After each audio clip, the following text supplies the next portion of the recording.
श्री गणेशाय नमः। श्री महालक्ष्मी व्रत कथा पूजन विधि सहित। यह व्रत क्वार पदी अष्टमी के दिन होता है। प्रातः काल उठकर 16 बार मुंह धोएं और प्रत्येक बार एक डोरी में एक गांठ लगाएं। इस 16 गांठ के डोरों की फल अक्षत और धूप से पूजा करनी चाहिए। फिर वही डोरा लक्ष्मी जी को अर्पण करके अपने सीधे हाथ में बांध लेवे। व्रत करने वाली किसी ब्राह्मणी से लक्ष्मी पूजन करा के व्रत की यह पुनीत कथा भावना से श्रवण करे। तत्पश्चात ब्राह्मण को भोजन और दक्षिणा से संतुष्ट कर अपना व्रत खोलें। श्री महालक्ष्मी व्रत कथा प्रारंभ। श्री गणेशाय नमः।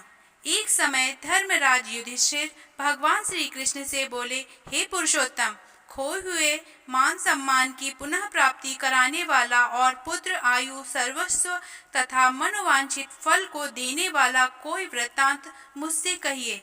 श्री कृष्ण जी ने युधिष्ठिर से कहा, हे राजन, सतयुग के प्रारंभ में जबकि दैत्यराज वृत्तासुर ने देवताओं के स्वर्ग लोक में प्रवेश किया था, तब यही प्रश्न इंद्र ने नारद मुनि से किया था। इंद्र के पूछने पर नारद ने तब इस प्रकार वर्णन किया।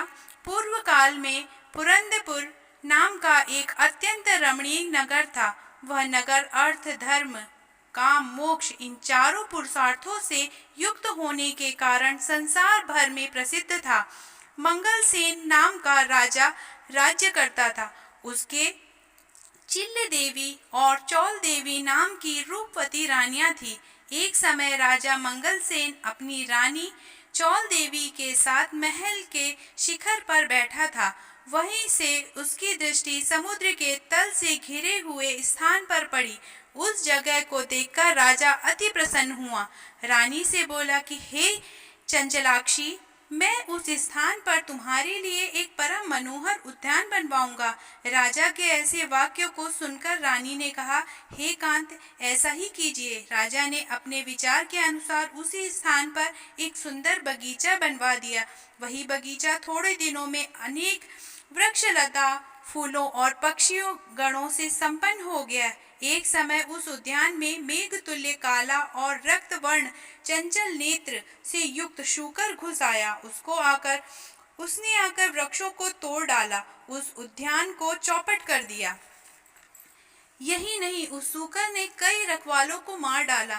तब उद्यान के रक्षक उससे भयभीत होकर राजा के पास गए और सब हाल कह सुनाया। अपने परम रम्य उद्यान के उजड़ने की बात सुनकर राजा के नेत्र क्रोध से लाल हो गए। राजा ने अपनी सेना को आज्ञा दी कि शीघ्र जाकर उस शूकर को मार डालो।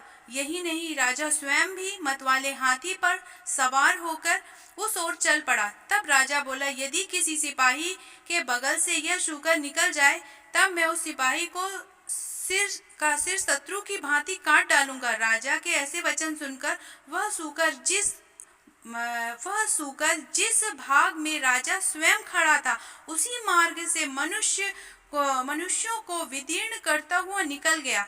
राजा अपने घोड़े को मारता रह गया, पर लज्जा से प्रेरित होकर उस शूकर का पीछा करते करते सिंह बाघों से युक्त घोर वन में दूर जा निकला।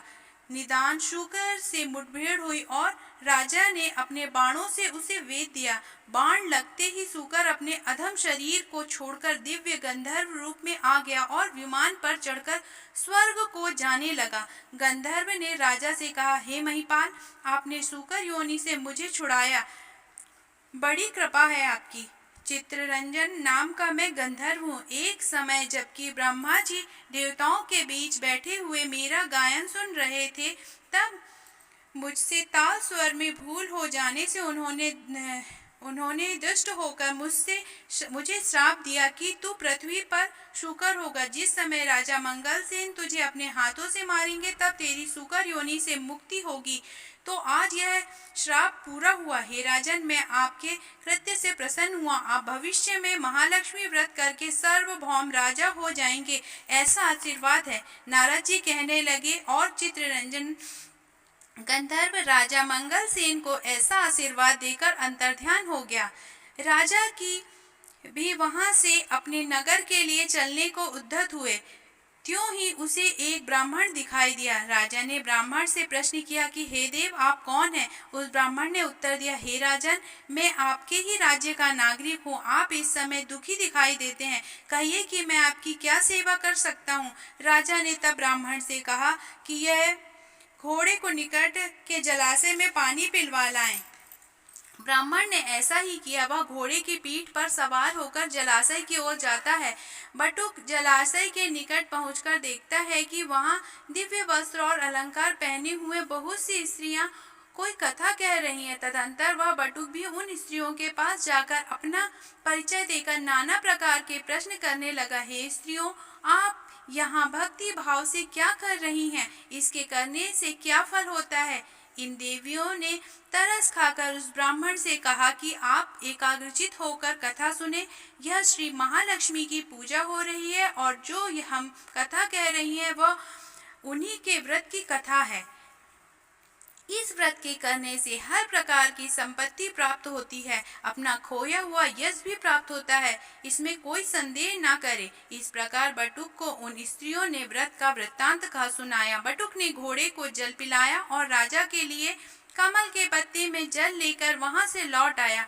ब्राह्मण ने लौटकर सारा किस्सा राजा को सुनाया और वही व्रत कथा राजा को ही कह सुनाई।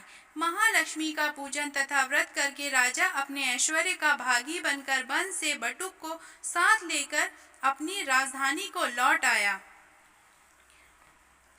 सबसे पहले राजा अपने मित्र बटुक के साथ अपनी बड़ी रानी चौल देवी के महल में आता है। रानी ने जब राजा को के दाहिने हाथ में व्रत बंधा हुआ डोरा देखा तो वह राजा से रुष्ट हो जाती है। वन में यह डोरा किसी अन्य स्त्री ने राजा को बांध दिया, ऐसा विचार कर चौल देवी ने राजा के हाथ से वह डोरा तोड़कर धरती पर फेंक दिया। उसी समय छोटी रानी चिल्ल देवी भी वहां आ पहुंची। वह उस डोरे को उठा लेती है और पास के ही खड़े बटुक ब्राह्मण से उस डोरे की संपूर्ण रहस्य जान लेती है। दूसरे वर्ष जब महालक्ष्मी के व्रत का दिन आता है तब राजा अपने हाथ के डोरे को देखते हैं और चिल्ल देवी के महल में व्रत और पूजा आदि का संदेश पाकर पहुंच जाते हैं। वे इस प्रकार चौल रानी से रुष्ट हो जाते हैं और चिल्ल रानी से प्रसन्न हो जाते हैं। पूजा के दिन ही लक्ष्मी जी चौल रानी के महल में एक वृद्धा का रूप धारण कर पहुंचती हैं। वहां चौल रानी लक्ष्मी जी का अनादर करती है। तब अप्रसन्न होकर लक्ष्मी जी चौल रानी को श्राप देती हैं कि जा तेरे मुख मुकरी जैसा हो जाए। तब तू अंगीरा ऋषि के आश्रम में जाएगी, तब वहां से के कृत्य से तू अपना स्वरूप पाएगी। इसके बाद चिल्ल रानी के महल में गई। वहां रानी ने उसका बड़ा आदर किया। खुश होकर लक्ष्मी जी ने चिल्ल रानी से कहा कि हे रानी, मैं तेरे पूजन तथा आदर सत्कार से खुश हूँ, तू वर मांगता था। तब चिल्ल रानी ने प्रार्थना करते हुए कहा कि हे देवी, जो तुम्हारे इस व्रत को करे उसके घर तुम सदा निवास किया करो। जो आपके इस व्रत की कथा को श्रवण करे और पढ़े उसकी आप सभी मनोकामनाएं पूरी किया करो। मैं आपसे यही वरदान चाहती हूँ। लक्ष्मी जी चिल्ल रानी को वरदान देकर अंतर ध्यान हो जाती हैं।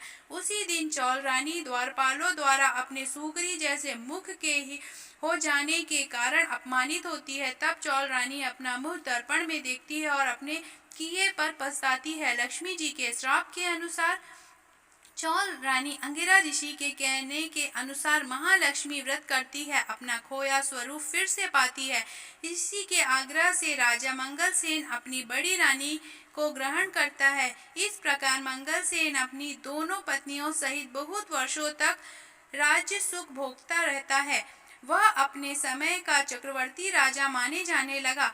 उस बटुक ब्राह्मण को भी नृप के विशाल राज्य का मंत्री बना दिया गया। नृप मंगल सेन अपनी रानियों के निरंतर इस व्रत के करते रहने के कारण अंत में स्वर्ग को गया और आकाश में उसे श्रवण नक्षत्र का स्वरूप मिला। अंत में नारद ऋषि ने इंद्र से कहा, हे देवराज, जो भी इस व्रत को करेगा वह अवश्य ही इस लोक में सुख समस्त भोगों को पाएगा। अतः मैं भी वृत्तासुर दैत्य का नाश करने हेतु इस व्रत को करता हूँ। श्री कृष्ण ने भी धर्मराज के इस व्रत को करने की सुंदर सलाह दी।